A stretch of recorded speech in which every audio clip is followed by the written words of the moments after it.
look, Bednar's proven himself. The thing that I think makes Bednar, in my opinion, the most fascinating head coach in Denver sports history.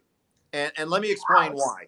Okay. Because you're talking about a guy who, yeah, he had the rags to riches type background, right? For Came up, minor league player, minor league coach, and he made all the steps. He gets the chance to be the Avalanche coach. But remember when he took over, the Avs were bad, for bad, historically bad. And I think the feeling was, and I know I was on the air doing the show when Bednar got hired. It was like, who's this guy? Oh, I know who this guy is. This is just some guy who's being hired to take a beating.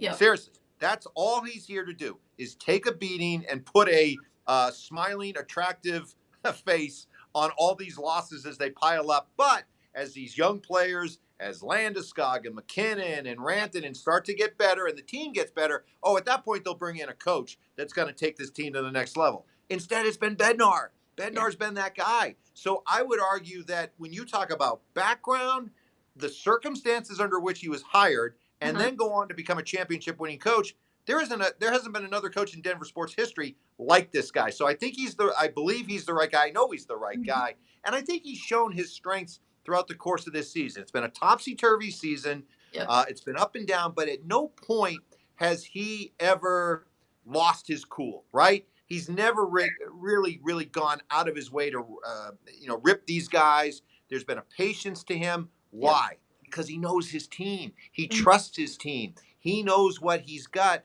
and he's not going to panic and put an unnecessary amount of pressure on these guys or put the bullseye on these guys when he can trust them to handle their business. And they have done that to the point where they're now the hottest hockey team in the NHL. Clearly, the lion's share of the credit goes to guys like Rantanen, McKinnon, Makar, who've set a standard. What's the standard of the Avs? It's the standard. But Bednar is so clued in with these guys, and he knows these guys. He knows what buttons to push, and it's the way that he's maintained his cool throughout this season, I think speaks to his strengths. And